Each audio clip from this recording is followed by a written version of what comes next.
Sir, ആലപ്പുഴയിൽ സുധാകരനെതിരായ സിപിഎമ്മിന്റെ തന്നെ പ്രതിഷേധം കനക്കുകയാണ്. അദ്ദേഹത്തിനെതിരെ ഫ്ലെക്സുകളും ബാനറുകളും ഒക്കെ പ്രത്യക്ഷപ്പെട്ടു. നവനീതം എന്ന് പറയുന്ന അദ്ദേഹത്തിന്റെ വീട്ടിൽ ഒരു കാലത്ത് പരാതികളും സങ്കടങ്ങളും ബോധിപ്പിക്കാനെത്തിയ അതേ പാർട്ടി പ്രവർത്തകർ ഇന്ന് അദ്ദേഹത്തിനെതിരെ മുദ്രാവാക്യം വിളിക്കുന്ന കാഴ്ചയാണ് നമ്മൾ ഇന്നലെയും ഇന്ന് രാവിലെയും ഒക്കെയായിട്ട് മാധ്യമങ്ങളിലൂടെ കണ്ടത്. എന്തുകൊണ്ടായിരിക്കാം സിപിഎം ഇത്രയേറെ സുധാകരനെ അതിവൈകാരികമായി ആക്രമിക്കുന്നത്? സിപിഎമ്മിലെ തുടക്കം മുതൽ ഇന്ന് പിണറായി വിജയൻ മന്ത്രിസഭ വരെയുള്ള മൊത്തം മന്ത്രിസഭയിൽ ശുദ്ധനായ, സത്യസന്ധനായ, യാതൊരുവിധ കള്ളത്തരങ്ങളുമില്ലാത്ത ഒരൊറ്റ മന്ത്രിയേ ഉള്ളൂ എന്നാണ് എൻ്റെ പക്ഷം. അത് സുധാകരനാണ്. ഈ കള്ളത്തരമില്ലാത്തതു കാരണം തന്നെയാണ് സുധാകരന് ആ പാർട്ടിയിൽ നിലനിൽക്കാൻ പറ്റാത്ത അവസ്ഥ ഉണ്ടായതും അദ്ദേഹത്തിന്റെ പല പ്രസ്താവനകളും അദ്ദേഹം പ്രസ്താവന നടത്തിയിട്ടുണ്ടെങ്കിൽ അത് പാർട്ടിയുടെ നല്ലതിനാണെന്നാണ് ഞാൻ മനസ്സിലാക്കിയിരുന്നത്. പക്ഷെ ചില പ്രസ്താവനകളുടെ ഫലമായി അദ്ദേഹത്തിന് കഴിഞ്ഞ ആഴ്ച പാർട്ടിയിൽ നിന്ന് പുറത്താക്കിയതിനും പുറമെ അദ്ദേഹത്തിന് വീണ്ടും വേട്ടയാടിക്കൊണ്ടിരിക്കുകയാണ് സിപിഎം. എന്തിനാണെന്ന് അദ്ദേഹത്തിന് പോലും അറിയുന്നില്ല എന്നാണ് സത്യം. ഇപ്പൊ തെരഞ്ഞെടുപ്പ് വരുന്നുണ്ട്, അദ്ദേഹം എവിടെയും സ്ഥാനാർത്ഥി ആയിട്ടില്ല, ആവുമെന്ന് പറഞ്ഞിട്ടില്ല. എല്ലാവരും വിചാരിക്കുന്നു, പ്രത്യേകിച്ച് സിപിഎം വിചാരിക്കുന്നു അദ്ദേഹം കോൺഗ്രസിന്റെ UDFന്റെ സ്ഥാനാർത്ഥി ആകുമെന്നൊക്കെ. പക്ഷെ ഇതൊന്നും തീരുമാനമൊന്നും ആയിട്ടില്ല. പക്ഷെ ഒരു കാര്യം സിപിഎം മനസ്സിലാക്കണം, ഈ സുധാകരന്റെ അനുജൻ ഭുവനേശ്വരൻ ഈ പാർട്ടിക്ക് വേണ്ടി സ്വയം കൊല ചെയ്യപ്പെട്ട വ്യക്തിയാണ് എന്ന് ഓർക്കണം. KSUക്കാർ ആ കാലത്ത്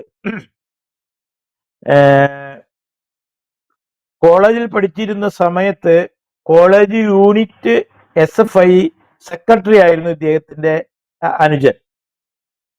ആ അനുജനെ വളരെ നല്ല കഴിവുള്ള, പഠിക്കുന്ന, നല്ലൊരു BA എക്കണോമിക്സ് ആയിട്ടാണ് പഠിക്കുന്നത്.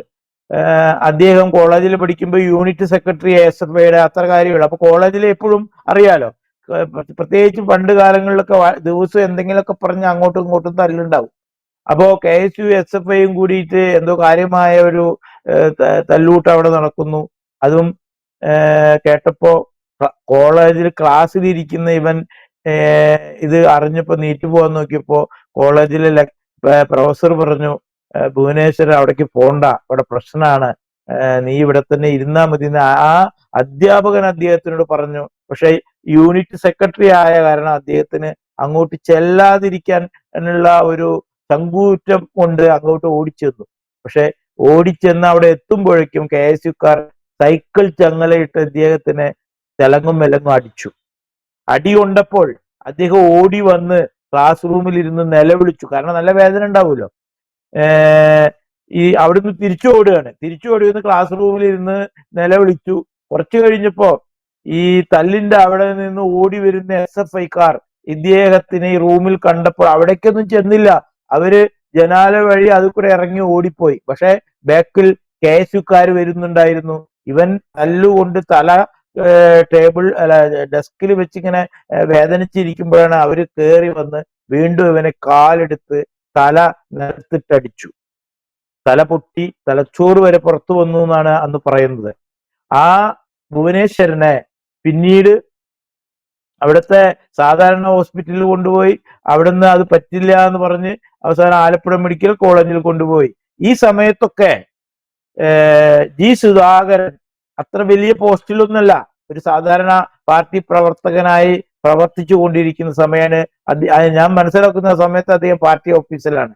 ഈ പാർട്ടി ഓഫീസിലേക്ക് ഈ വിവരം അറിഞ്ഞപ്പോഴും മൂപ്പര് സാധാരണ തല്ലല്ല വിചാരിച്ചു. അതിന് വലിയ കാര്യമായിട്ടൊന്നും അതിന് ഇമ്പോർട്ടന്റ് കൊടുത്തില്ല. പാർട്ടി ഓഫീസിൽ കുറെ നേരം ഇരുന്ന് കാര്യങ്ങൾ കഴിഞ്ഞ് ബസ്സിൽ കയറിയിട്ട് വീട്ടിലേക്ക് പോവാണ്. ആ ബസ്സിൽ കയറി വീട്ടിലേക്ക് ചെല്ലുമ്പോഴാണ് ഈ വിവരം വീണ്ടും അദ്ദേഹം അറിയുന്നത്. അങ്ങനെ പെട്ടെന്ന് മെഡിക്കൽ കോളേജിലേക്ക് ഓടി എത്തുമ്പോൾ അവിടെ ആരും ഇല്ലാത്തറ. ഇദ്ദേഹം അവിടെ ചെല്ലുന്നു, ഈ സാഹചര്യം മനസ്സിലാക്കുന്നു. ശ്വാസം മാത്രമുണ്ട് അനുജന്. അത് കഴിഞ്ഞ് 4-ാം ദിവസത്തെ അനുജൻ മരിക്കുകയാണ്. അപ്പോ ഈ അനുജനെ ഈ ഭുവനേശ്വരനെ അവരുടെ രക്തസാക്ഷി ലിസ്റ്റിൽ പെടുത്തി. ആര്? CPM. ആ പരിപാടികളൊക്കെ കാര്യമായി നടന്നു. പക്ഷെ ഇതിന്റെ കേസ് നടത്താനോ, അത് അന്നത്തെ ആഭ്യന്തരമന്ത്രി TK രാമകൃഷ്ണനാണെന്ന് തോന്നുന്നു. അദ്ദേഹം അന്നും പാർട്ടിയുടെ ആളാണ്, പാർട്ടിയുടെ വലിയ നേതാവാണ്. ഈ കേസ് വളരെ കാര്യമായി കൈകാര്യം ചെയ്യാൻ അന്നത്തെ ആഭ്യന്തരമന്ത്രി തയ്യാറായിട്ടില്ല എന്നാണ് ഞാൻ മനസ്സിലാക്കുന്നത്. കാരണം ഈ കേസ് G. സുധാകരൻ പേഴ്സണലായിട്ട് അദ്ദേഹത്തിന്റെ വീട്ടിൽ നിന്നാണ് ആ കേസ് നടത്തിയത്. ആ കേസ് നടത്തുന്നതിന്റെ ഭാഗമായിട്ട് കാശിന് വേണ്ടിയിട്ട് അന്ന് അവരുടെ വീട്ടില് വലിയൊരു ആഞ്ഞലി മരം നിന്നിരുന്നു. ഈ ആഞ്ഞലി മരം വെട്ടിമുറിച്ച് ആ പൈസ കൊണ്ടാണ് ഈ കേസ് നടത്തിയത്. പക്ഷെ ആ കേസിൽ കാര്യമായിട്ട് പോലീസ് റിപ്പോർട്ട് ഇല്ലാത്ത കാരണം കേസ് ഫെയിലാവുക ചെയ്തത്. അത് വിജയിക്കൊന്നും ഉണ്ടായില്ല.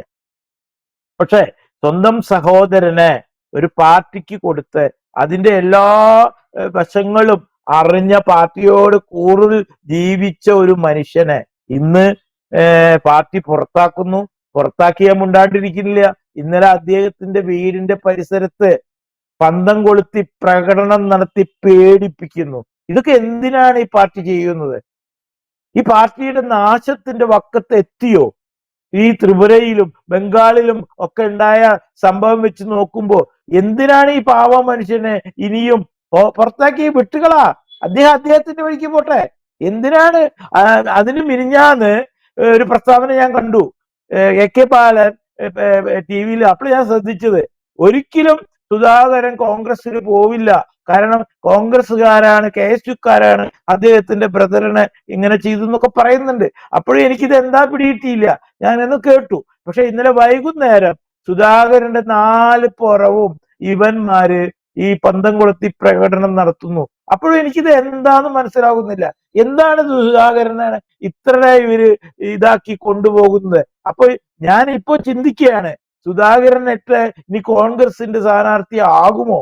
എനിക്ക് മനസ്സിലാകുന്നില്ല എന്താന്ന്. അപ്പോ ഇവിടെ ഒരു വ്യക്തി സ്വാതന്ത്ര്യത്തിന് ഒരു വിലയും ഇല്ലേ ഈ പാർട്ടിയിൽ? ആ പാർട്ടിയിൽ നിന്ന് തന്നെ വേറൊരാളെ പുറത്താക്കിയല്ലോ, PK ശശിനെ. ഒരു പ്രശ്നവും ഇല്ലല്ലോ. കാരണം PK ശശി കുറച്ച് ഗുണ്ടയാണ്. ഗുണ്ടയ്ക്ക് ഗുണ്ട പോലെ മറുപടി കൊടുത്തപ്പോ ഇവര് മുണ്ടിട്ടില്ല. ഇത് കുറച്ച് വയസ്സായ മനുഷ്യനായി പോയി സുധാകരൻ. അപ്പൊ സുധാകരന്റെ നെഞ്ഞത്ത് കയറുന്നു. അത്രേ ഇതിന് പറയാനുള്ളൂ. പക്ഷെ ഒരു കാര്യം മനസ്സിലാക്കണം, സമൂഹത്തിൽ എല്ലാവർക്കും ഒരേ വിലയാണ്, ഒരേ നിലയാണ്. ഓരോരുത്തർക്കും അവരുടെ സാഹചര്യങ്ങൾ അനുസരിച്ച് രാഷ്ട്രീയത്തിൽ മാറ്റം വരാം.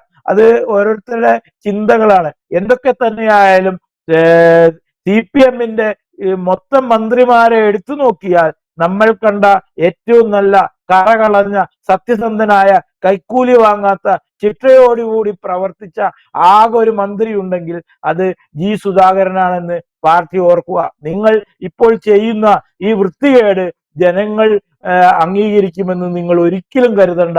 എന്തായാലും G. സുധാകരന് വളരെ നല്ലൊരു ഭാവി തന്നെ ഉണ്ടാവും നിങ്ങൾ കാരണം എന്നുകൂടി ഞാൻ പറയുന്നു. യെസ്, എന്തായാലും G. സുധാകരനെതിരായ ആക്രമണം, പ്രതിഷേധമൊക്കെ CPM കടുപ്പിക്കുകയാണ്. പാർട്ടി വിട്ടു പോകാം എന്നുള്ളത് അദ്ദേഹത്തിന്റെ മാത്രം തീരുമാനമാണ്. പക്ഷേ UDF-ന്റെ ഒരു പിന്തുണ കൂടി G. സുധാകരനുണ്ടെന്ന് അറിഞ്ഞപ്പോഴാണ് CPM കൂടുതൽ പ്രകോപിതമായത് എന്ന് വേണം കരുതാൻ. അദ്ദേഹത്തിനെതിരെ ജയശങ്കർ സാർ പറഞ്ഞതുപോലെ പന്തം കൊളുത്തി പ്രതിഷേധം സംഘടിപ്പിച്ചു. അദ്ദേഹത്തിനെതിരെ പ്രതിഷേധ ബാനറുകളും ഫ്ലെക്സുകളും ഒക്കെ അദ്ദേഹത്തെ വീടിന്റെ മുന്നിൽ പ്രത്യക്ഷപ്പെട്ടിട്ടുണ്ട്. കഴിഞ്ഞ ദിവസം മുതൽ പോലീസ് അദ്ദേഹത്തിനും അദ്ദേഹത്തിന്റെ വീടിനും പ്രൊട്ടക്ഷനും ഏർപ്പെടുത്തിയിട്ടുണ്ട്. വ്യക്തമാണ്. Thank you Jaishankar sir. കൂടുതൽ വാർത്തകളും വിശേഷങ്ങളും നിങ്ങളിലേക്ക് എത്താൻ ABC മലയാളം സബ്സ്ക്രൈബ് ചെയ്യുക, ബെൽ ബട്ടണും അമർത്തുക.